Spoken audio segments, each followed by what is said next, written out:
I think that feels like a nice package there. Yeah. Wow, look at those phones lined up. It's Felger and Maz on 98.5, the Sports Hub.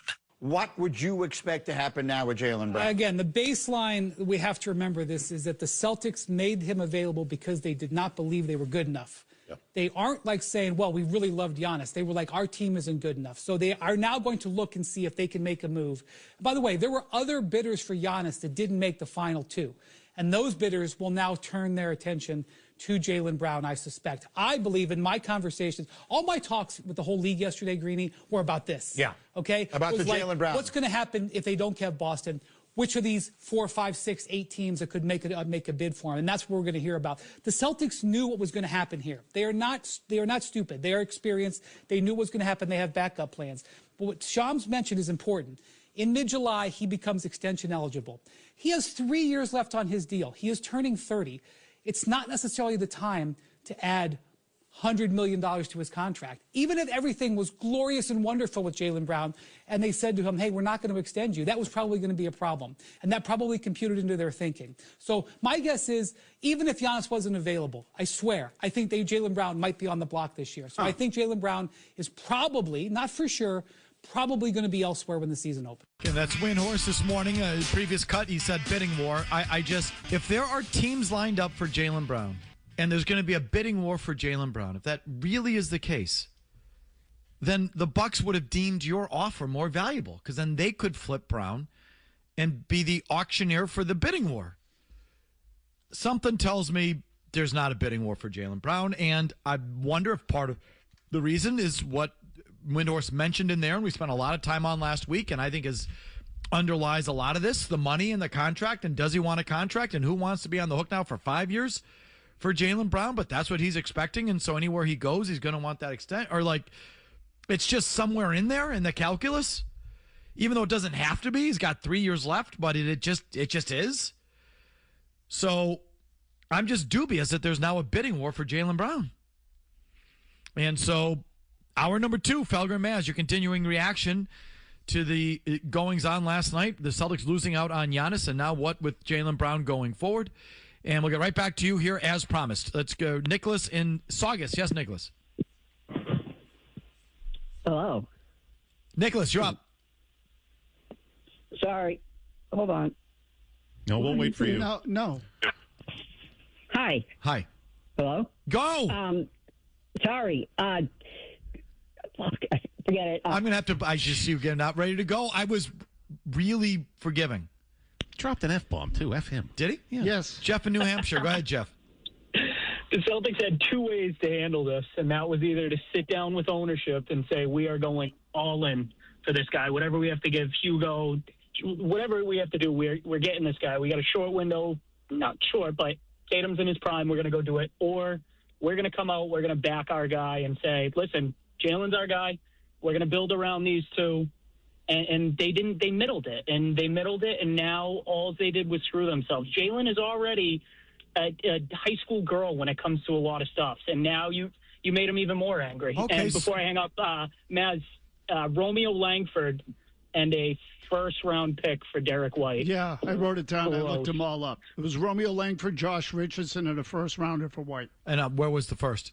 It was late. It was a guy named Blake Wesley who ended up getting picked. I'm just, if it's in the 20s, it's worthless. Yeah, right. It's like big deal, which is what you were offering the Bucks for Giannis, which is why your offer was not close. So the reason why I looked up these trades, because I wanted to get a sense of what Stevens paid. Okay, so for Porzingis, Marcus Smart, Gallinari, Muscala, Julian Phillips, whoever that is. For Drew Holiday, Malcolm Brogdon, Robert Williams. For Derek White, Langford Richardson in a first-rounder. And for Brogdon, he gave up Malik Fitz, Neesmith, Jawan Morgan, Nick Stauskas, and Daniel Tice. No, they haven't put their nuts on the table for any of these None guys. of them. This is sort of what I'm getting at. And they didn't really do it here for Giannis either. Exactly. So now Stevens in a position where he's going to have to take less for Jaylen Brown. This is why, again, so there's 2 things I wrote down from his call. He's been acting like Jaylen Brown's been acting like a high school girl. Yes, he is. He has been, and he's going to continue to. Hasn't stopped him from playing hard or playing well. So I think Stevens, this isn't part of Stevens' calculus. the fact that Jaylen Brown acts like a high school girl. I don't think Stevens cares. If Tatum cares, then Stevens cares. But just independent, Stevens can handle the twitching. He doesn't care. Did Stevens really middle it? I think there's a chance that they didn't. In other words, the Celtics want to move on from Jaylen Brown. And they looked at it and said, well, we're going to move on from him. If we can vulture Giannis, then we'll give it a shot. We're not going to overpay for him, but if we can get if we can get Giannis for cents on the dollar, for 80 cents on the dollar, we should try it. And that's what I think they did. I don't think people appreciate how far away the Celtics offer really was from the Heat's offer. The Celtics offer was just 2 first-round picks, unprotected, but it's 27 tonight, and if that next one's in 2 years, that's also going to be in the 20s. Those are worthless. Mm-hmm. Miami gave them the 13th tonight, and then 3 unprotected picks in the 2030s, when Miami might be good, but they also might suck. And that's after Giannis is going to have aged out there, and Adebayo is going to have aged out there, and maybe even Riley will have finally moved on the effing fossil. And you can't predict what Miami's going to be in 2030. But odds are. But there's a chance. Yeah. There's a chance Miami is going to have a real reset in a couple of years, and then the Bucks get those unprotected picks or the swap. The Celtics, if they're offering tonight and 2 years from now, those picks are in the 20s, in the late 20s. You're not getting dick for that. It's not even arguable. Those picks from Miami are way better. At best, they're going to get a 3-year window with Giannis and Bam there. Right. So those picks are definitely better from Miami. So, and you're not getting, the Bucks aren't getting Miami's pick in 27, 28, 29. It's starting in 2030. A swap, and then unprotected in 2031, 2033. Those have a chance to be valuable. The Celtics did not offer the Bucks a chance for valuable draft picks. Correct. Unless they were able to flip Jaylen Brown, which apparently they don't think they would have been able to. And you're about to find out yourself what Jaylen Brown's really worth. So I just keep sort of hammering that point. Tom and Quincy, quick on the Red Sox. Hey, what's going on, guys? Hey, I think I've said before, where this season was essentially over a month ago, the only enjoyment I get is these historical stats they pop up with every game. It's a daily occurrence now. So the way that they failed last night, they lost in epic fashion to maybe the only team in the league that might be worse than them. And at the end of the game, they lost a game that no team since the beginning of the live ball era has lost. That started 106 years ago. So I enjoy this every time that they play like that. Well, how did they lose? What happened for the first time in 106 years? 8 hits in a row to end the game. 8 straight, and then the final one was a walk-off. No one's ever done it. Never since 1920. This is what we get every day. It's only the 139th triple walk-off in MLB history. And only that's the other thing. Try giving up a triple as a walk-off. And only the third. Did someone say this and I missed it?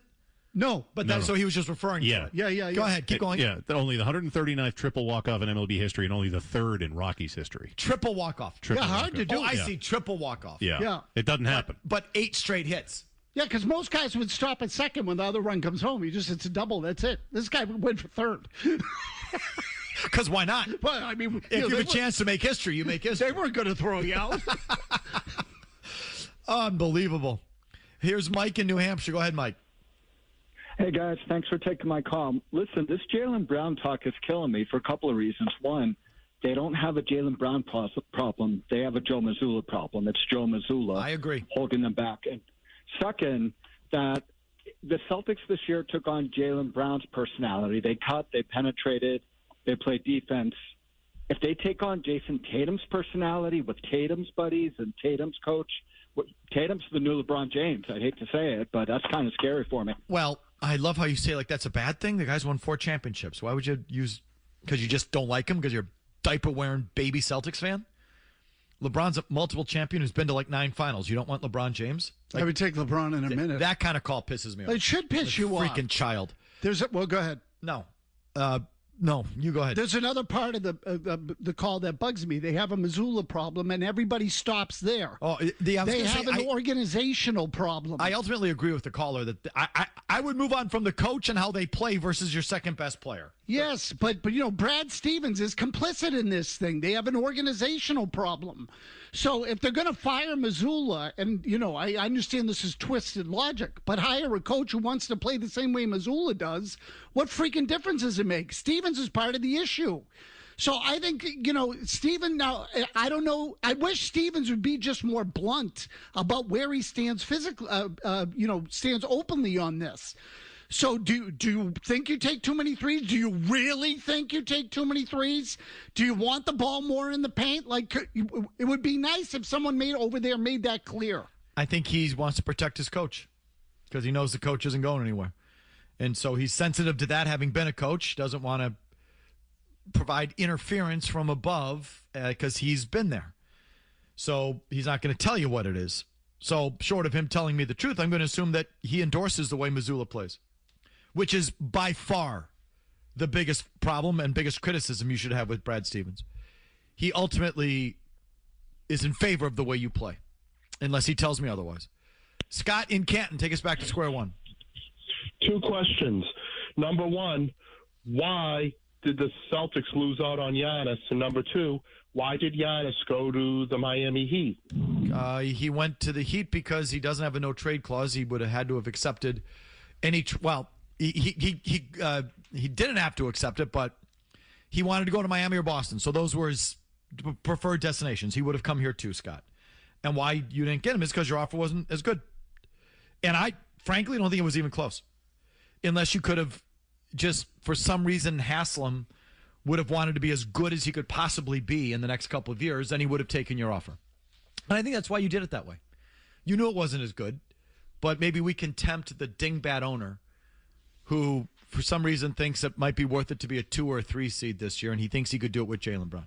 And honestly, I wouldn't have been upset by that because I think the Bucks with Jaylen Brown, and Portis went with them. I know if they would just redo the roster a little. I mean, it didn't take much. I mean, like the Celtics had a ton with Jaylen Brown this year, and they were sniffing the number 1 seed all season long.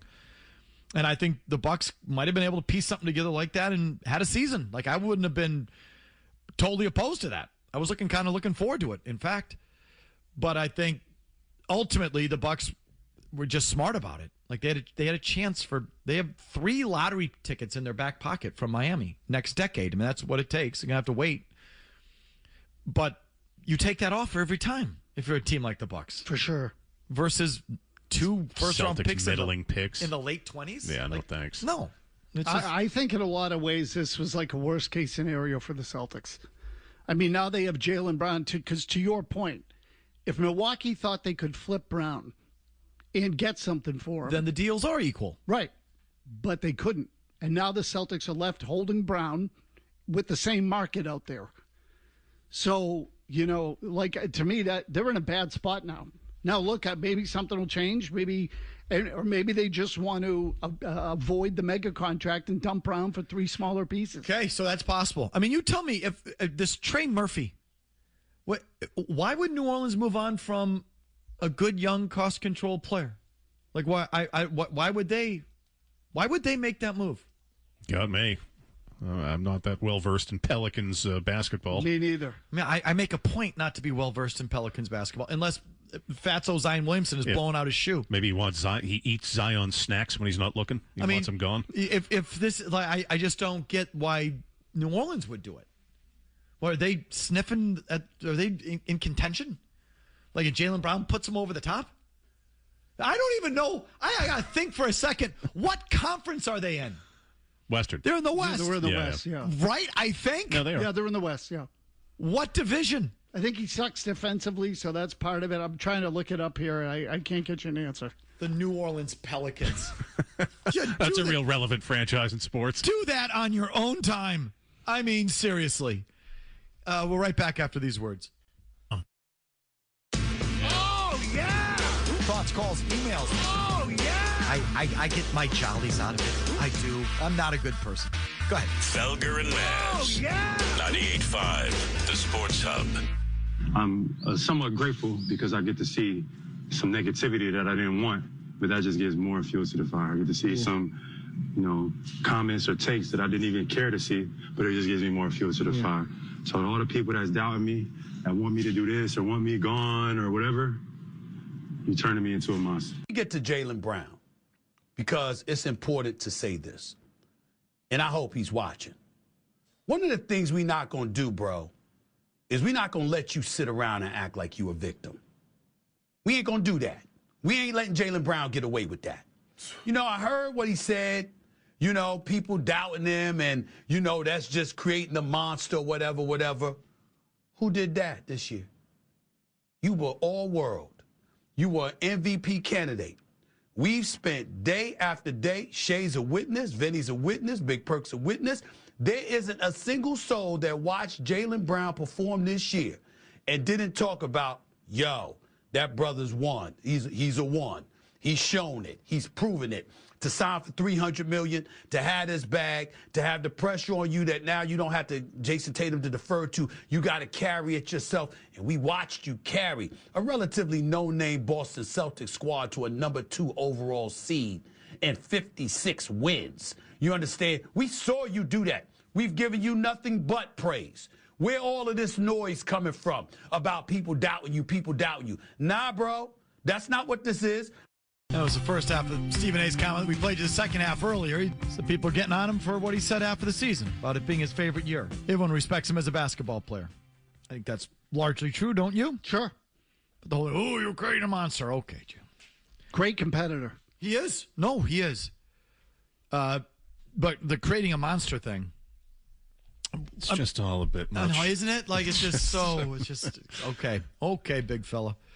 Right back to your phones. Dan in the car, do you think this is all part of Brad Stevens' scheme? Go ahead, Dan. I was just thinking, if you guys, regardless of what you're saying about Brad, the past few hours, I feel like he's a genius. Everybody can agree on that. What if this is just all part of a master plan of him running up the tab so Miami spends more than they needed to originally on Giannis? And Jaylen might know that. Can't really say that in the media, but this could be part of a bigger scheme, I feel like. It definitely is. You're right. Who wants this one? Go ahead. I think blowing a 3-1 lead to the 76ers also part of the genius plan this postseason. And then the year before, blowing it to the Knicks. All one big master plan. Yes. Chess checkers.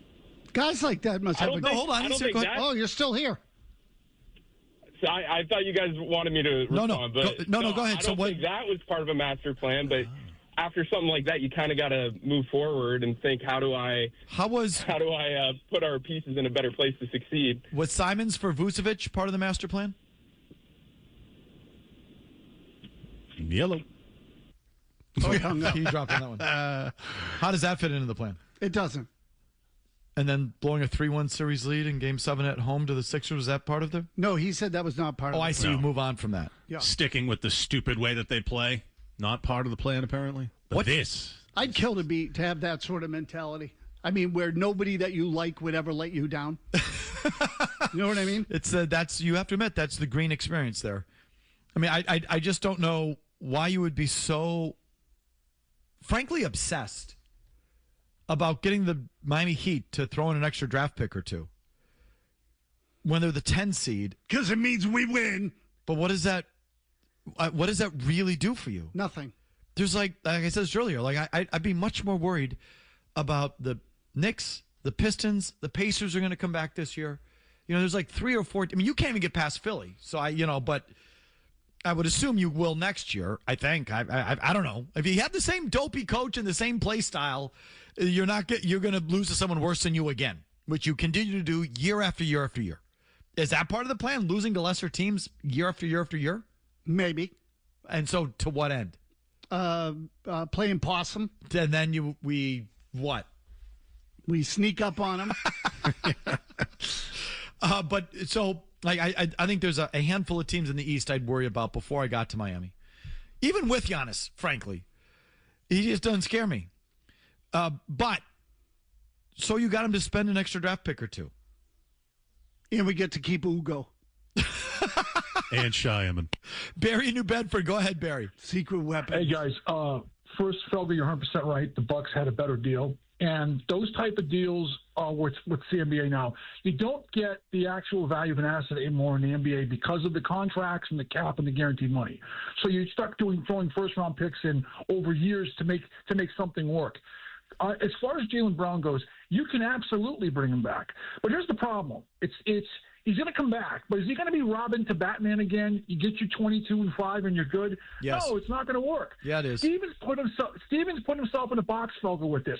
And as far as I'm concerned, I think they have to trade him at some point and just take the L. Keeping them long term, no, that's going to be a problem in the locker room. I absolutely believe it's going to be at some point. Because which one is the leader and which one isn't?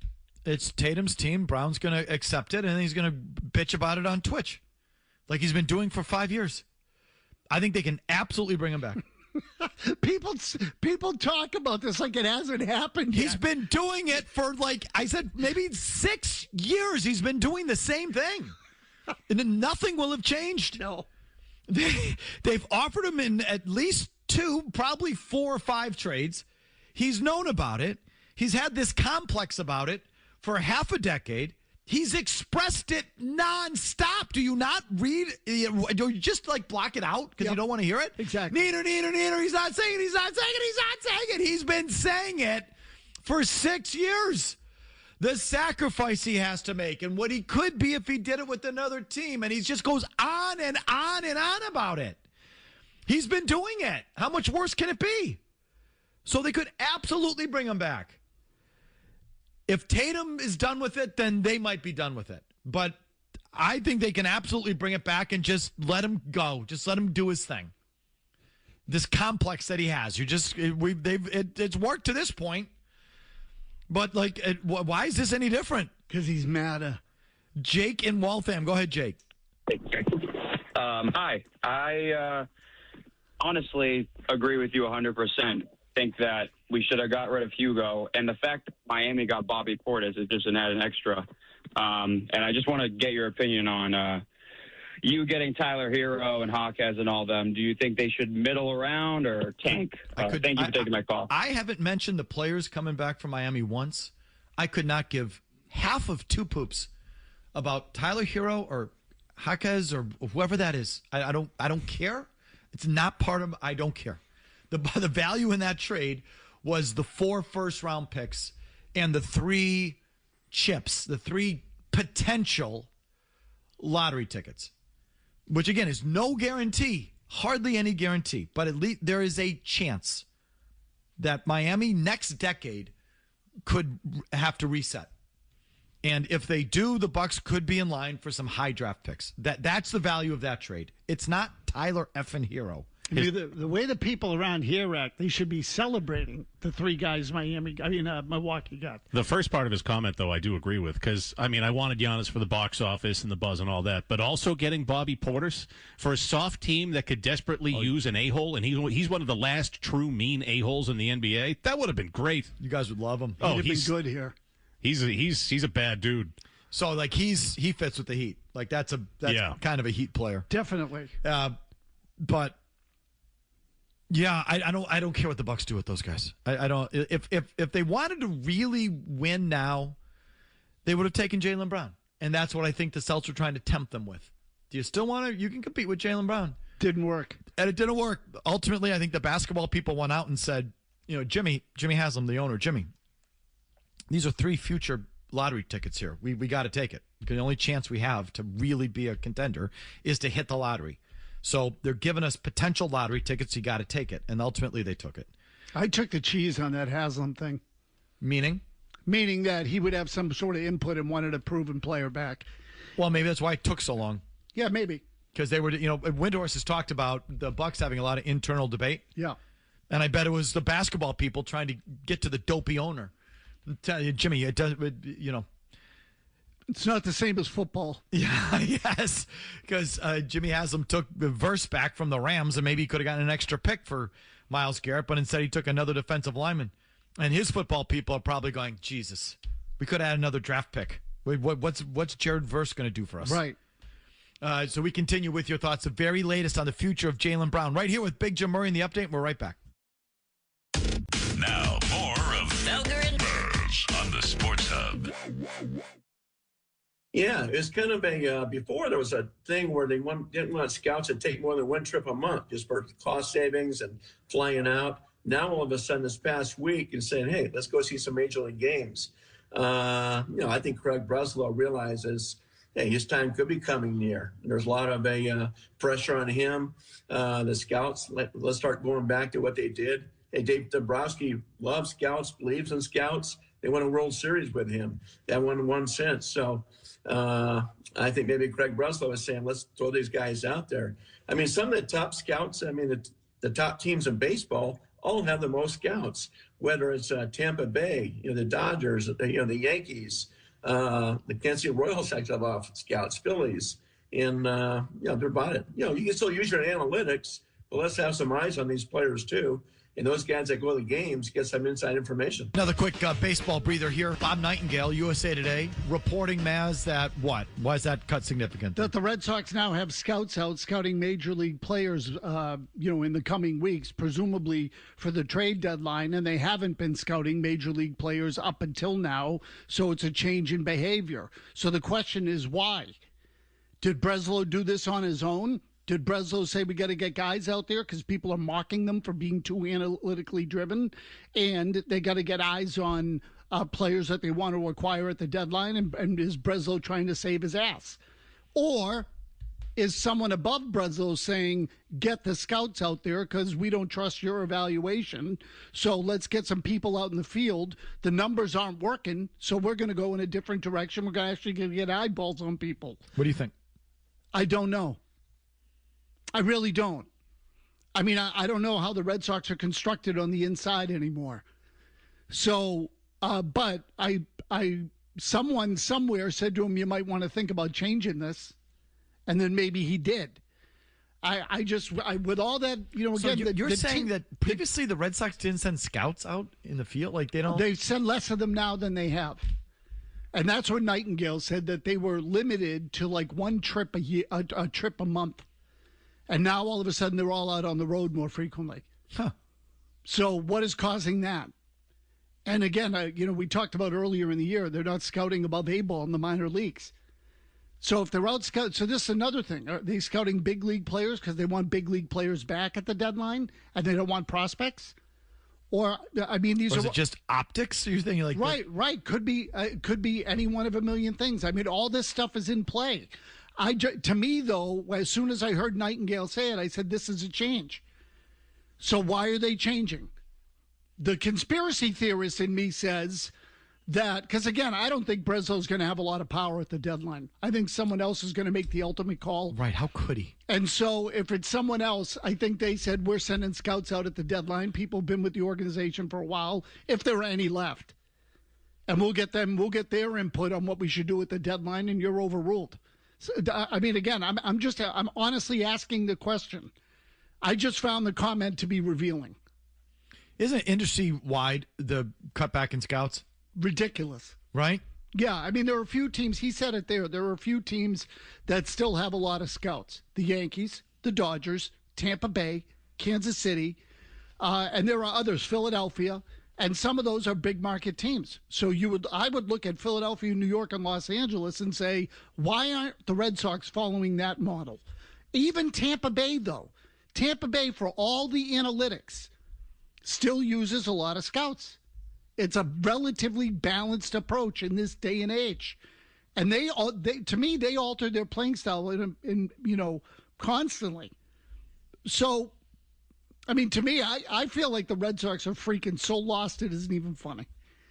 I think they are, internally, I think they're a freaking disaster. You want to chip in on that? You absolutely may. We are mostly dealing with the fallout of the Celtics losing out on Giannis Antetokounmpo, but did they really have a realistic shot at him given the offer versus the Bucks offer?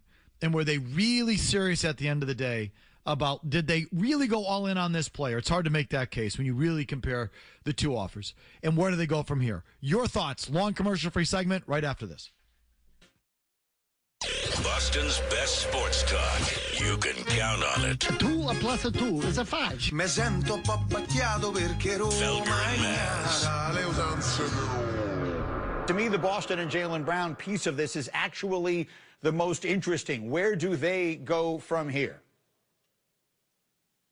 Greeny, at minimum, the Celtics and Jaylen Brown will have hard conversations moving forward about the fallout from a trade that didn't happen. The second time in 4 years, Jaylen Brown was offered in a trade for another player. Back in 2022, it was for Kevin Durant, a proposed package for KD. Now for Giannis. The difference between 2022 and right now is Jaylen Brown is coming off a year where he was an MVP finalist. Just 2 years ago, he was Finals MVP, arguably one of the best players in the NBA. And the deal that the Celtics offered Milwaukee, Jaylen Brown and 2 unprotected first-round picks, that was a deal that the Celtics believed was an aggressive pursuit. They went after Giannis at the deadline, too. Obviously, no deal came to fruition. But the Celtics, my understanding is they were unwilling to put in young players like Hugo Gonzalez and Bayer Shireman or adding additional first-round picks or pick swaps. The Bucks wanted some combination of maybe a young player or 2, maybe additional draft capital. The Celtics were not willing to do that. So you put your bid in, you get involved in this. I've had a few people tell me last night, you got to get a deal done if you're the Celtics when you put a player like Jaylen Brown on the table and on the line in this circumstance. So at minimum, there will be some fallout from this. Jaylen Brown is extension eligible with the Celtics in July. So a lot of answers, if he's still on the roster, will also be identified then. Again, that extension eligible piece just keeps coming up. So it's just in there. It's in the calculus somehow. Definitely. Whether he wants it and that's why maybe that's cut into his market, or the team wants to give it to him, but he doesn't want to sign it, which wouldn't make any sense to me. I really feel more it's coming from his side. We're extension eligible. Where's the extension? Celtics don't want to give it. Who does? So, again, I just can't put my finger on where that contract comes in, but it's coming in because it keeps coming up. I mean, if nothing else, it's a headache. It's just a piece of the calculus. But, I wonder, though, after listening to that, because, again, he makes the point of what Murray was saying yesterday. Again, Shams this morning on ESPN. Go ahead. Right. Jaylen Brown was on the market 4 years ago. Okay, so the point is they've explored this in the past, and maybe they found at the time that Jaylen Brown didn't have the value on the open market that they thought he did, because the league doesn't see him as a true number one player. So what was the difference this year? Because he said the difference this year is that Jaylen Brown, led them to the playoffs. So maybe the Celtics said, well, now's our chance to move him. Maybe there's someone in the league that'll think he is a true number one. We send him to Milwaukee. They can flip him and get prospects. And now they just found out that his value really hasn't changed. When he said that, I thought Shams meant Jaylen Brown was able to take it as a player 4 years ago because he hadn't firmly established himself as an all-NBA Finals MVP. Now that he's a Finals MVP, this ain't going to fly. Right. No, that could be it. That's what I thought he was referring to there, but you could be. No, I'm not trying to read into his comment. I'm just telling you that maybe this is part of the Celtics calculus. That they say, okay, he had a better year this year. Maybe we can reassess what his value is on the open market. And I'm sure that is what he meant. I'm not questioning what he meant. I'm just saying I'm wondering if the Celtics looked at it and said, he's coming off the best year of his career. Is his value higher now? Well, and that's why they put in a lesser offer than the Miami Heat and said, well, maybe we can get away with it. And they just found out that his value is not higher. That they can't. But do you agree with this whole thing that, they put him out there, now they have to move on from him? No. I mean, we've been hammering this all day. I mean, what's he going to do? Walk away from the money? What's he going to do? Go on Twitch and complain? Oh, he already does that. What's he going to do? Mention in every single interview and press conference the sacrifices that he has to make. Oh, he already does that. In the offseason. Now that he's going to do that during the regular season. He does it during the year. Continue to undermine the whole operation. He does it all the time. He's been doing it for years. I think the bridge is burned. He's got to go. They got to figure this out. So I don't believe that unless Tatum feels that way. Then I think they're going to defer to Tatum. And I think Tatum feels that way because he has been noticeably silent for months. Again, all it would have taken today is #fake news, a tweet like that, a little shamrock emoji. My guy's back. Got my running mate. Was all made up. Nothing. It's a fair point. So, I mean, at the end of the day, Jaylen Brown doesn't have a lot of leverage. No, he's not. None. He got zero. Yeah. Really, the only leverage he has is that 2-year extension, but that's 3 years down the road. You know, he could say to the Celtics, well, I'm not signing it. The Celtics say, okay, we'll take the next 3 years. We didn't want to give it to you anyway. No, really, I don't think they want to pay it. That's right. But the other reason why they would do that, and again, risk alienating the player by putting him out there, is because they're moving on from him anyway. And they have a plan for it. They knew this was a reach. Mm-hmm. If we can get away with it, we'll get away with it. But other than that, we got something else in our back pocket. And, oh, by the way, do I feel you're about to be underwhelmed by what they have in their back pocket? Me too. Because if it was such a great return, the Bucks would have taken the Celtics offer and flipped Brown themselves for that great return. So, again, let's see how that all plays out. Derek in Foxborough, bring us back. Yeah, so I as a resident, Bucks purple team, I'm surprised you actually like this deal better than what the Celtics are offering. You guys talked about it. Ponies for horses. Those players are nothing. I don't care about the players. I know, but the picks, Miami's always pretty good. You don't know. I would have done what someone suggested. So the Blazers own all of the Bucks picks from the Lillard trade. So you flip Brown to Portland for your picks back. I think that would have been the move. Who said Portland's going to give you all your picks back for Jaylen? Who said Portland's going to give you all your picks back for Jaylen Brown? Portland's interested in Brown. That was the report I saw. Okay, to the point where they're going to give the Bucks 4 first-round picks? Some of their picks back, and I think there's a swap in there. I think there was a 3-team deal. I think that could have been worked out, Derek, rather than hoping Miami's going to suck 5 years from now. Well, then you're hoping that you're going to suck, and you understand the lottery rules have changed too. So if you suck, you have lesser odds than if you just small s suck. So if you don't think Miami's ever going to allow itself to go to the bottom of the league, well, that actually gives them better lottery odds than if they go to the bottom of the league. You got to factor that in too. If the Bucks could have flipped Brown for something better than what they got from Miami, they would have taken Jaylen Brown. Definitely. Don't you get it? I mean, that really is what the whole thing was built on in retrospect. They got 4 first-round picks from Miami, 3 that have a chance to be really good. It's just a chance. I don't know what Miami's going to be in 2030, 2033, 2031. I don't know. I know Miami's going to be representative for the next couple of years. I know the Celtics are going to be representative for the next couple of years. The Celtics were offering him the 27th pick and then another first-rounder probably in 2 years. That's also probably going to be like the 25th pick. So I know the Celtics draft pick offer was trash. Trash. Miami's has a chance. And I think most teams in that situation are going to do what the Bucks did and take the 4 first-rounders versus the 2. Definitely. And that are deep into the future where they have a chance to be high lottery picks. What the Celtics are offering, they offered no chance for the high lottery. Because, again, Jaylen Brown isn't getting you back a high lottery pick. If he was, the Bucks would have taken him. I mean, what a brutal scenario for the Bucks, because Giannis wants to go to a good team and a good organization. So just by definition there, what are you going to get best case? Middle of the first round picks, 15th?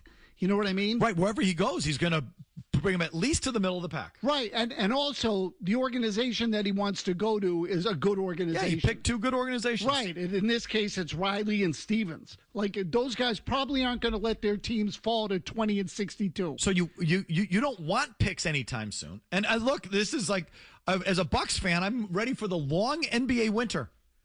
I mean, if these picks do come home as high lottery picks, I'm looking at a decade at least out.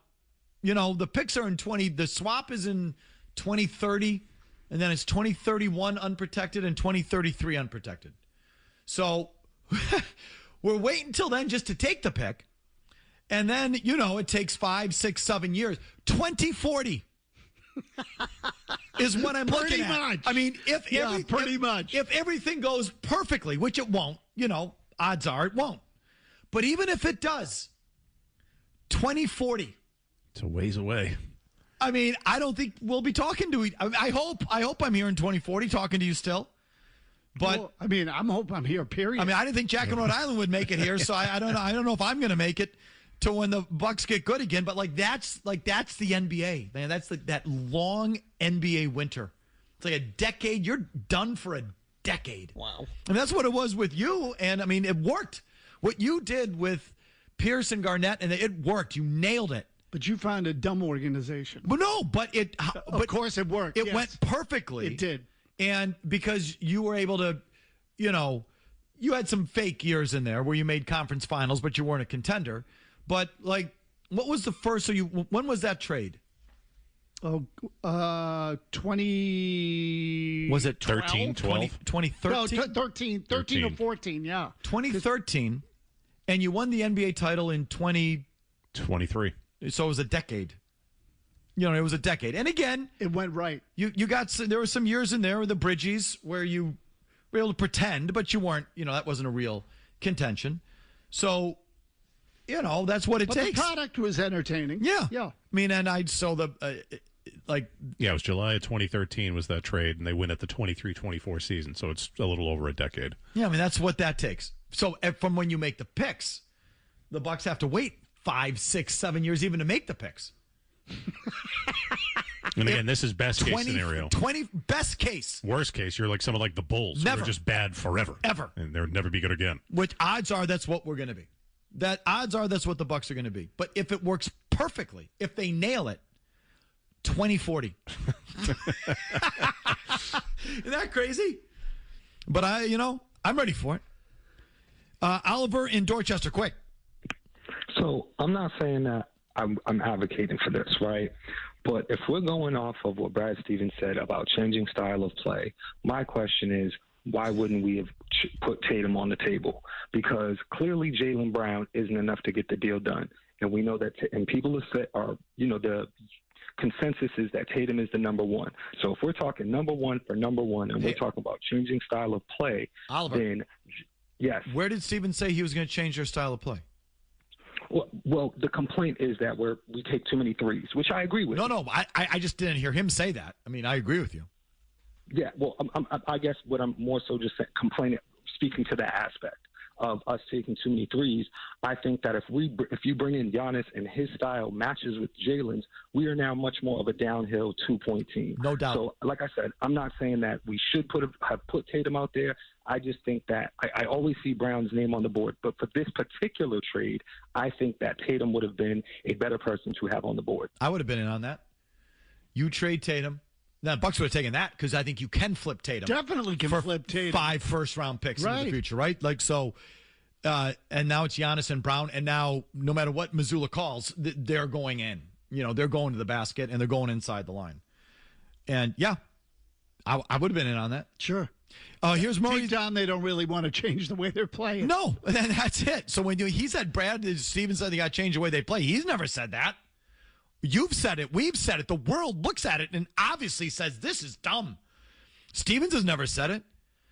Here's Murray's 90-second update. There are no commercials, and we're right back. Don't go anywhere.